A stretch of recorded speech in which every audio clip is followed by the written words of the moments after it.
वर्तुळ. गेल्या तासिकेमध्ये आपण स्पर्शिका प्रमेय पाहिलं होतं. स्पर्शिका त्रिज्या प्रमेय म्हणूया त्याला.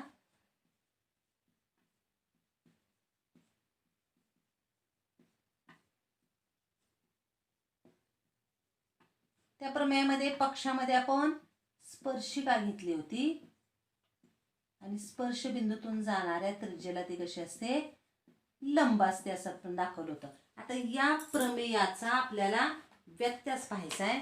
मग व्यत्यासामध्ये आपण काय पाहणार आहे, तर लंब असणारी रेषा घ्यायची आणि काय दाखवायची, स्पर्शिका. बघा, स्पर्शिका त्रिज्या प्रमेयामध्ये स्पर्शिका पक्षामध्ये घेतली आपण आणि ती कशी दाखवली आपण, स्पर्श बिंदूतून जाणाऱ्या त्रिज्येला लंब. आता आपण एखाद्या त्रिज्येच्या बाह्य टोकातून जाणारी रेषा घ्यायची, ती रेषा लंब घ्यायची आणि ती रेषा आपल्याला काय दाखवायची, स्पर्शिका. बघा, प्रमेयाचा व्यत्यास काय असेल, तर त्रिज्येच्या बाह्य टोकातून जाणारी रेषा जी आहे ती त्या त्रिज्येला लंब घ्यायची आणि ती रेषा आपल्याला स्पर्शिका दाखवायची. तर स्पर्शिका छेदिका प्रमेयाचा व्यत्यास.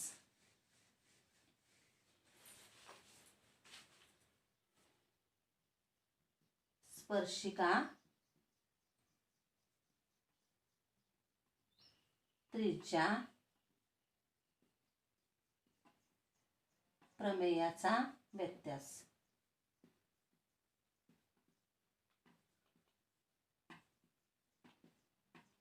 बघा, लंब असणारी रेषा आणि आपल्याला दाखवायची ती स्पर्शिका, म्हणून वर्तुळाच्या त्रिज्येच्या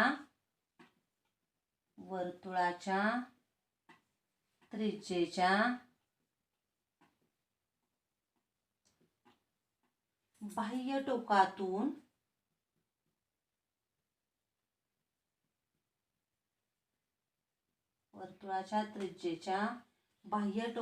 जाणारी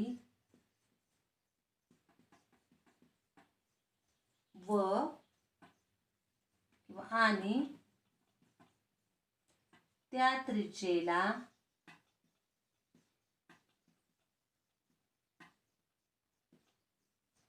लंब असणारी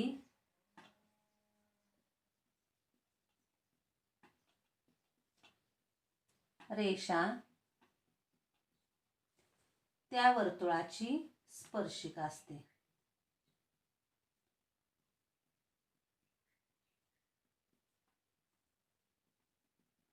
त्या वर्तुळाची स्पर्शिका असते. आता बघा, या ठिकाणी आपण आधीच्या प्रमेयाचा व्यत्यास आहे. हा, आधीच्या प्रमेयामध्ये स्पर्शिका होती आणि आपण लंब दाखवत होतो. आत्ताच्या प्रमेयामध्ये ती रेषा घेतलेली लंब आहे आणि आपल्याला काय दाखवायची, स्पर्शिका असते. आता आधी आकृती काढूया.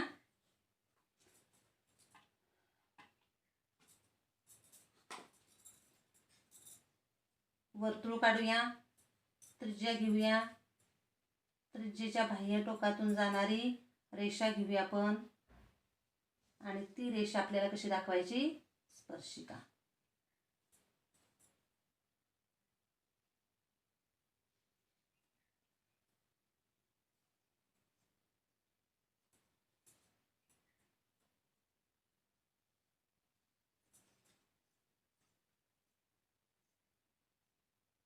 बघा, वर्तुळ घेतलं आपण. वर्तुळाचं केंद्राला नाव देऊया. समजा एम केंद्र असणारे वर्तुळ आहे.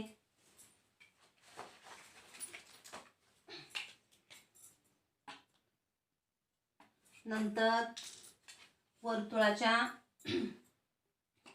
त्रिज्या काढूया वर्तुळाची आणि त्रिज्येच्या या बाह्य टोकातून जाणारी जी रेषा आहे ती या त्रिज्येला लंब आहे अशी काढूया. रेषा यल, लंब त्रिज्येचं बाह्य टोक एन म्हणूया आपण आणि आपल्याला ही यल ही काय दाखवायची, स्पर्शिका आहे असं दाखवायचं आहे. आता बघा, पक्ष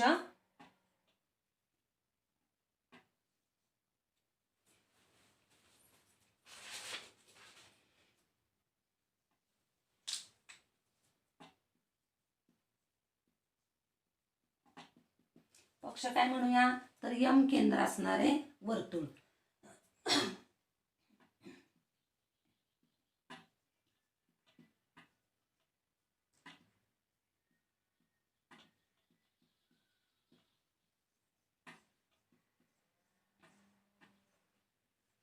नंतर यमेन त्रिज्या.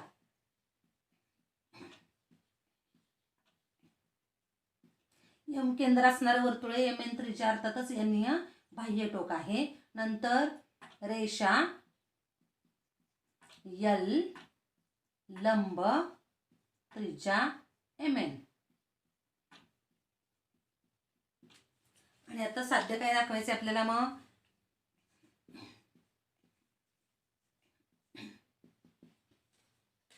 रेषा यल स्पर्शिका.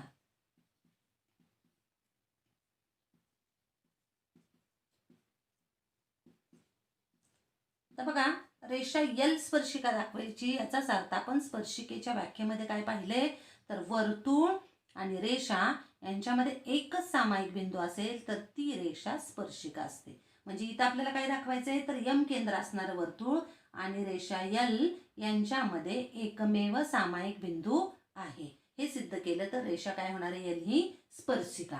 मग सिद्धता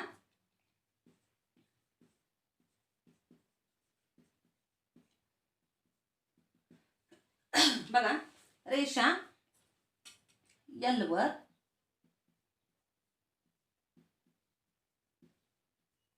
बिंदू समजा पी घेतला. रेषा यल वर बिंदू पी घेतला. आता पी बिंदू घेऊया आपण. रेख एम पी जोडला म्हणूया. रेख एम पी जोडला. ना पक्षामध्ये आपण पाहिले की रेषा यल ही एम एन ला लंब आहे. म्हणजे इथं लंब आहे आणि आता एम पी जोडला तर त्रिकोण एम एन पी कसला त्रिकोण झाला काटकोन त्रिकोण. म्हणून त्रिकोण एम एन पी काटकोन त्रिकोण. बघा पक्षामध्ये आपण लंब घेतल्यामुळे इथं डायरेक्ट काटकोन त्रिकोण म्हणू शकतो आपण.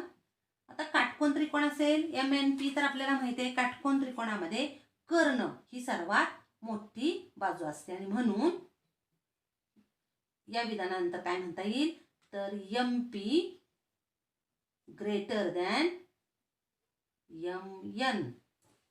कर्ण ही सर्वात मोठी भुजा असती. एम पी हे एन पी पेक्षाही मोठा आहे आणि एम पी हे एम एन पेक्षाही मोठा असणार आहे. पण आपलं एम एन शी आपल्याला लागणार आहे. आपण त्यातलं एक विधान लिहिलं की M P greater than M N. आता बघा पी शिवाय तुम्ही समजा क्यू बिंदू घेतला आणि M N Q M Q जोडलं तर हा दुसरा काटकोन त्रिकोण होणार आहे. त्याच्यामध्ये सुद्धा एम क्यू हे एम एन पेक्षा मोठं होणार आहे. परत आर बिंदू घेतला तो सुद्धा कसा होणार आहे तर एम आर सुद्धा ग्रेटर दॅन एम एन होणार आहे. म्हणजे पी शिवाय कोणताही बिंदू इकडं घेतला इकडं घेतला कुठेही तर तो पी शिवाय म्हणजे एन शिवाय कोणतेही बिंदू तुम्ही घेतले पी सारखे तर ते कसे असणार आहेत तर त्रिज्येपेक्षा जास्त असणार आहेत. म्हणजे पी हा कसा असला पाहिजे M P greater than M N. म्हणजे पी हा वर्तुळावर नाही. बघा M P greater than M N. M N काय आहे त्रिज्या. त्रिज्येपेक्षा केंद्रापासूनचं ज्या बिंदूपर्यंतचं अंतर जास्त असतं ते कसं असतं तर तो वर्तुळाच्या बाहेर असतो. बघा केंद्रापासूनचं त्या दिलेल्या बिंदूपर्यंतचं अंतर हे त्रिज्येपेक्षा जास्त असेल तर तो वर्तुळाच्या बाह्य भागात असतो. त्रिज्ये एवढं अंतर असेल तर वर्तुळावर आणि त्रिज्येपेक्षा कमी अंतर असेल त्या बिंदूचं केंद्रापासूनचं तर तो वर्तुळाच्या अंतर्भागात असतो. मग इथं एम पी म्हणजे त्या पी बिंदूचं केंद्रापासूनचं अंतर ह्या त्रिज्येपेक्षा जास्त आहे.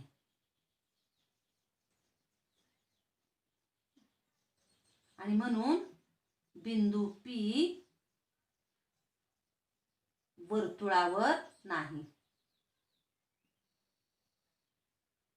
वर्तुळावर नाही म्हणजे रेषा यल वरचा पी हा बिंदू वर्तुळावर नाही. मग पी सारखे अजून बिंदू तुम्ही घेतले तर या एन खेरीज कोणताही बिंदू वर्तुळावर येणार नाही. म्हणून रेषा यल वरील बिंदू यन व्यतिरिक्त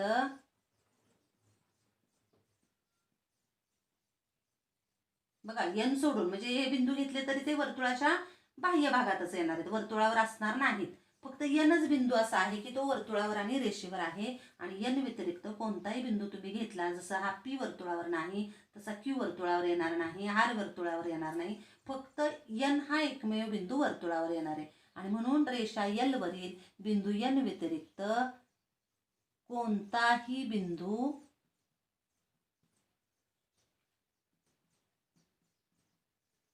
वर्तुळावर नाही.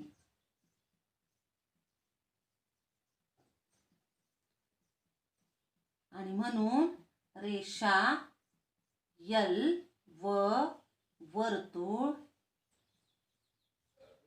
यांच्यामध्ये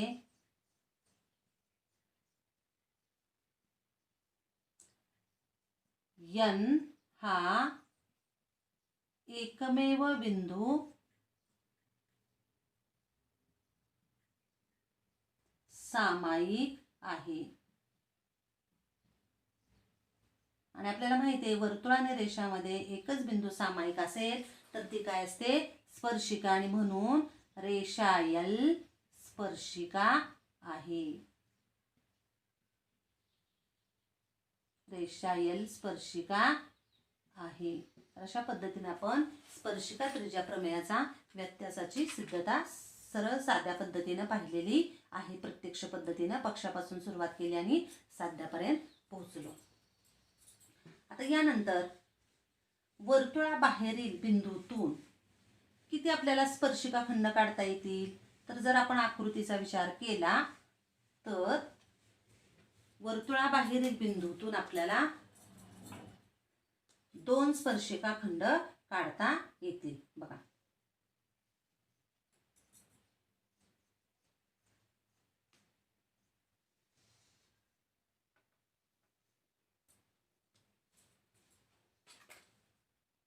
वर्तुळाबाहेर आपण असा हा पी बिंदू घेतला तर या पी बिंदूतून आपल्याला 2 स्पर्शिका खंड काढता येतील.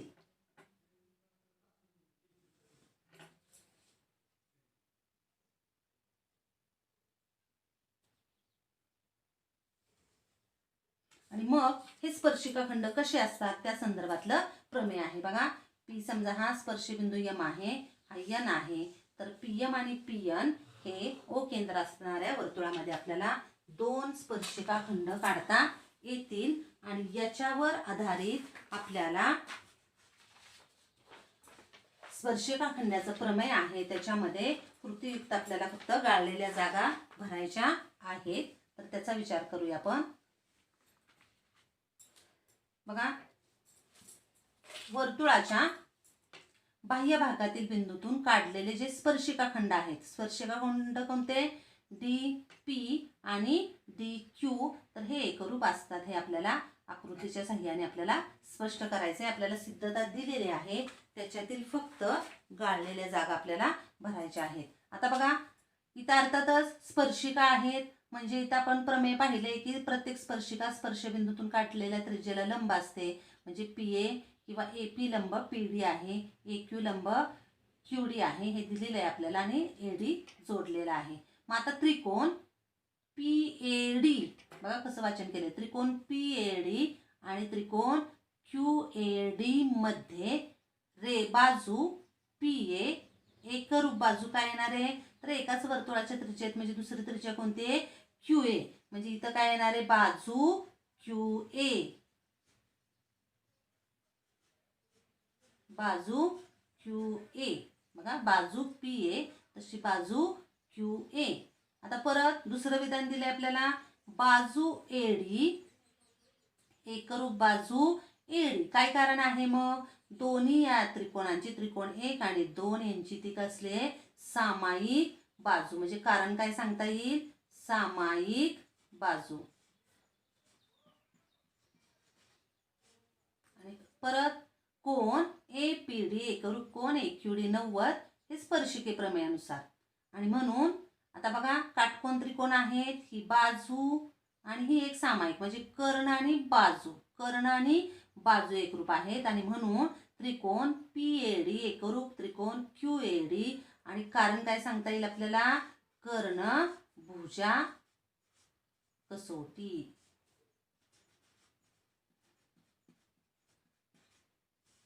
आता दोन त्रिकोण एकरूप आहेत म्हटल्यानंतर बघा काय दिले इथं, DP बरोबर DQ. याला कारण काय सांगता येईल? या वरच्या विधानावरून एकरूप त्रिकोणाच्या संगत भुजा, एकरूप त्रिकोणाच्या संगत भुजा. अशा प्रकारे जी दिलेली सिद्धता आहे त्याच्यातले आपल्याला गाळलेल्या जागा भरता येतील आणि याचा वापर करून वर्तुळाच्या बाहेरील भागातून काढलेले स्पर्शिका खंड कसे असतात? एकरूप असतात. तर यानंतर झालेल्या प्रमेयांचा वापर करून आपण सराव संच 3.1 मधली काही उदाहरणं पाहणार आहोत.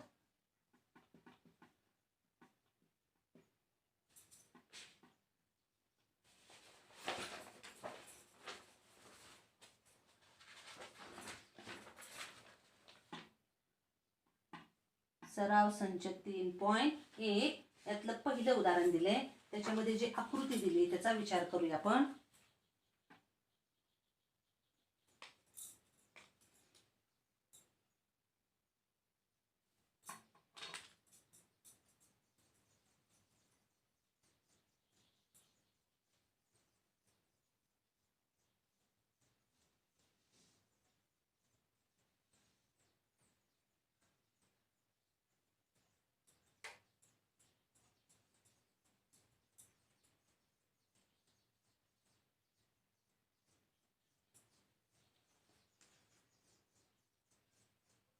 बघा वर्तुळ दिलेलं आहे, C केंद्र असणारं वर्तुळ आहे, त्याची एक स्पर्शिका आपल्याला दिलेली आहे.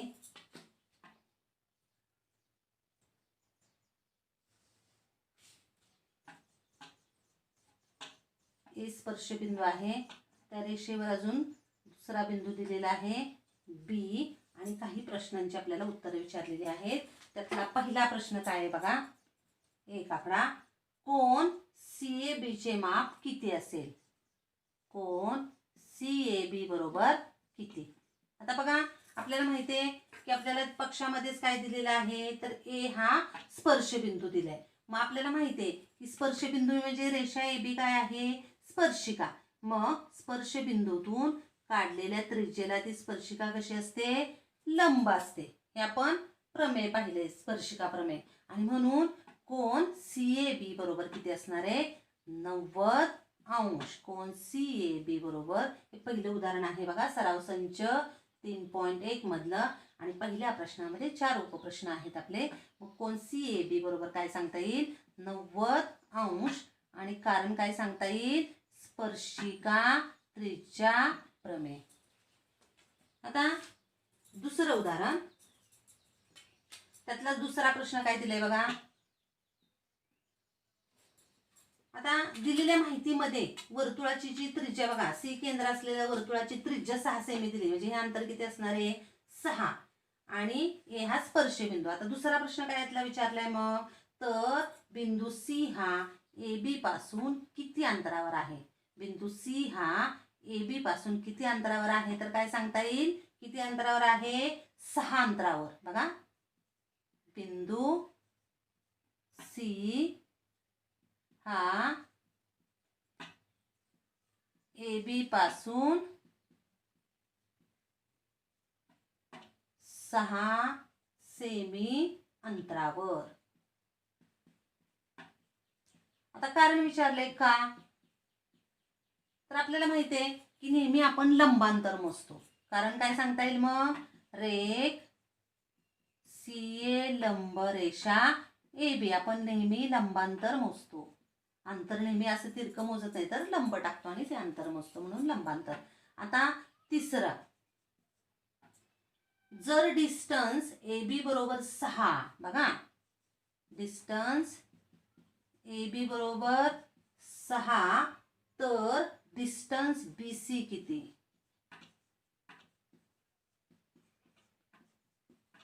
आता इथे जर आपण बी आणि सी जोडला तर हा कोणता त्रिकोण होतोय बघा, काटकोन त्रिकोण. आपल्याला काटकोन त्रिकोण म्हटलं की काय वापरता येईल, पायथागोरसचं प्रमेय. बीसी पण काय आपल्याला काय दिले, ए बी सुद्धा 6 दिले समजा, तर डिस्टन्स बी सी विचारले. मग त्रिकोण सी ए बी या काटकोन त्रिकोणात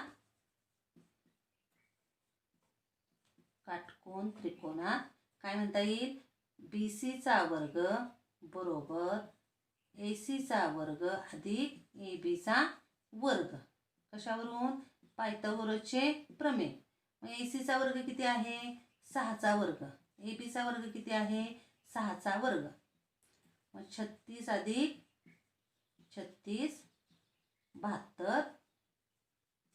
आणि म्हणून बी सी बरोबर वर्गमुळात 72. हेच आपण 36 गुणिले 2 लिहितो, म्हणजेच 6 वर्गमुळात 2. 36चं वर्गमूळ 6 आणि म्हणून बी सी बरोबर 6. आणि आता शेवटचा प्रश्न आपल्याला विचारलाय त्यातला 4था. कोण एबीसी चे माप किती अंश आहे. बघा, कोण एबीसी चे माप किती अंश आहे. आता त्रिकोण सीएबी मध्ये बघा, त्रिकोण सीएबी मध्ये तिसऱ्या प्रश्नासाठी आपण इथे लिहूया 4था. त्रिकोण सीएबी मध्ये कोण ए किती आहे, 90 अंश. बघा, कोण ए 90 आहे. परत आपण इथं अंतराचा विचार केला किंवा रेषाखंडांच्या लांबीचा, तर ए बी बरोबर काय आहे, ए सी. मग ए बी बरोबर ए सी असेल तर एकरूप बाजू समोरील कोण एकरूप असतात. म्हणजे हा आणि हा कोण सारखा झाला. तो समजा तुम्ही एक्स मानला तर काय होणार आहे, त्रिकोण सीएबी मध्ये एक्स अधिक एक्स अधिक 90. बघा, कोण सी अधिक बी अधिक ए जर घेतलं तर किती असणार आहे, 180 अंश. म्हणजे 2x अधिक 90 बरोबर 180. मग 2x बरोबर 180 वजा 90 म्हणजे 2x बरोबर 90. म्हणून x बरोबर 90/2 म्हणजे x बरोबर 45 अंश. आणि म्हणून कोण ए बी सी किंवा ए सी बी दोन्ही, म्हणून कोण ए बी सी बरोबर 45 अंश. तर या पद्धतीनं आपण जे स्पर्शिका प्रमेय त्याचा व्यत्यास पाहिला आहे, स्पर्शिका खंडाचा प्रमेय, त्याचा उपयोग करून आपल्याला उदाहरणे सोडवता येतात. आता उदाहरण 2 बघूया आपण.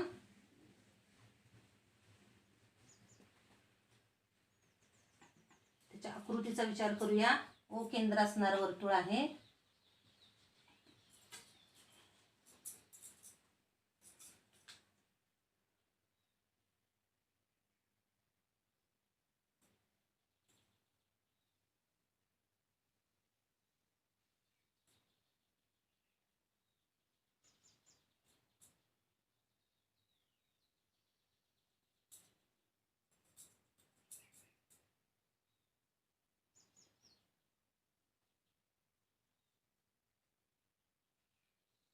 ठीक आहे.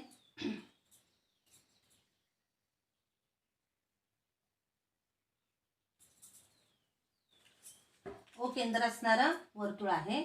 याच्यामध्ये आपल्याला काय दिले अजून, तर स्पर्श ओ केंद्राबाहेर आर हा बिंदू दिलेला आहे.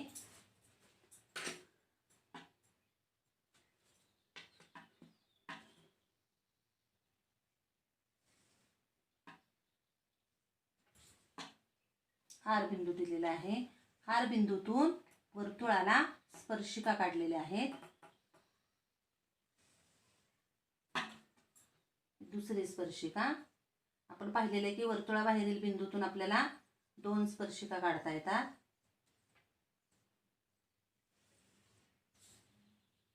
ही दुसरी स्पर्शिका.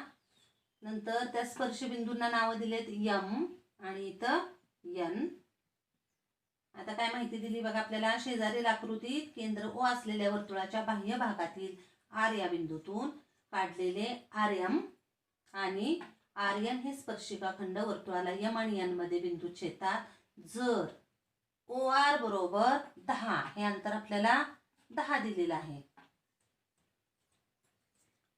आणि वर्तुळाची त्रिज्या 5 असेल तर काही प्रश्नांची उत्तरं द्यायची. आता वर्तुळाची त्रिज्या दिली म्हणजे आपण जर त्रिज्या इथं जोडली किंवा ही अंतर जोडा. हे अंतर किती आहे 5. तर आपल्याला काय काय विचारलंय बघा. पहिला प्रश्न, प्रत्येक स्पर्शिका खंडाची लांबी किती. आपल्याला हा स्पर्शिका खंड विचारलाय आणि आपण विचारलेला आहे. आता इथं आपण काय विचार करूया. पहिल्या प्रश्नासाठी स्पर्शिका खंडाची लांबी पाहिजे आपल्याला. तर आपण काय विचार करूया. तर बघा स्पर्शिका आर्यन आहे, मग ON लंब आर्यन असणार आहे. बघा रेख ON लंब, रेष म्हणा रेषा म्हटले तरी चालेल, रेषा आर्यन, रेषाखंडाला सामावणारी रेषा काढली आपण. इथं काय सांगता येईल. स्पर्शिका त्रिज्या प्रमेय, स्पर्शिका प्रमेय म्हणूया थोडक्यात आपण. मग स्पर्शिका प्रमेय असेल तर हा त्रिकोण कोणता झाला. काटकोन त्रिकोण. म्हणून त्रिकोण ONR काटकोन त्रिकोण आहे.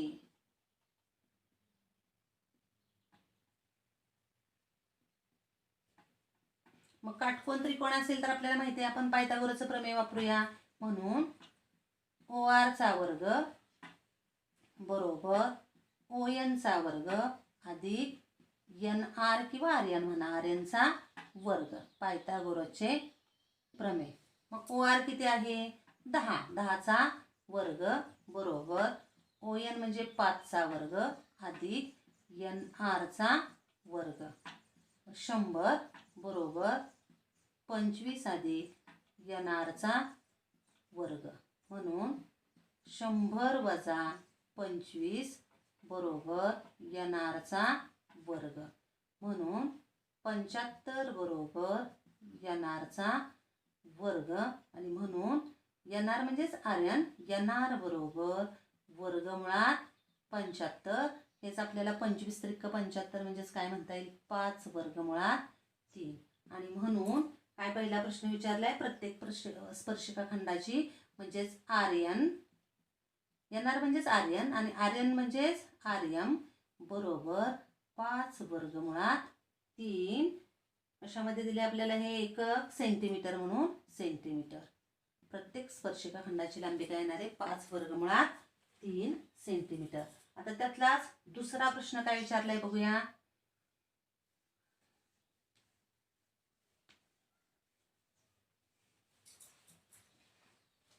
दुसरा प्रश्न बघा. कोन MRO बरोबर किती. बघा MRO बरोबर किती. हा कोण किंवा हा कोण दोन्ही सारखेच. आता बघा हे 10 आहे, ही त्रिज्या 5 आहे. आता हे आपण अंतर काढलंय. आता हे आलेलं अंतर किती आहे 5 वर्गमुळात 3 आता काढलेलं आहे ते. आता या दोनच बाजूंचा विचार केला तर हे 90 आहे कोन MRO मध्ये किंवा त्रिकोण OMR मध्ये. M हा 90 मापाचा आहे म्हणजे काटकोन त्रिकोण आहे. नंतर हा कर्ण आहे आणि कर्ण आणि ही जर बाजू पाहिली तर ती कर्णाच्या निमपट आहे. आता बघा त्रिकोण OMR मध्ये कोन M 90 अंश स्पर्शिका प्रमेयवरून म्हणजे लिहिलेलंच आपण आधी. नंतर आता जर बाजू MR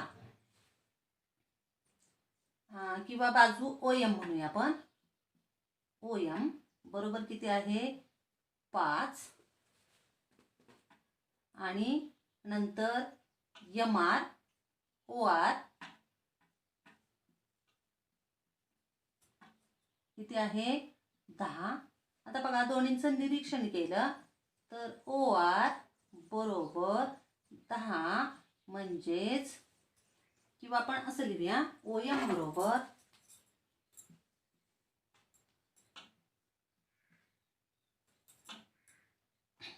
ठीक आहे. OM बरोबर काय म्हणता येईल आपल्याला 5 आणि 5 म्हणजेच काय 1/2 गुणिले 10 म्हणजेच काय झालं 1/2 गुणिले OR. बघा 5 हे कसं आहे तर किंवा OM कसं आहे ORच्या निमपट आहे. मग आपण एक प्रमेय पाहिले 30 कोनासमोरील बाजू कर्णाच्या निमपट असते आणि मग जी बाजू कर्णाच्या निमपट आहे तिच्या समोरचा कोन 30 अंश असतो आणि म्हणून कोन MRO बरोबर 30 अंश. कारण काय सांगता येईल 30 अंश 60 अंश 90 अंश मापाच्या त्रिकोणाचा गुणधर्म. अशा प्रकारे गुणधर्माचा उपयोग करून आपल्याला हे सोडवता येईल. त्यातलाच आता तिसरा आकडा काय म्हटलंय बघा कोन MRN.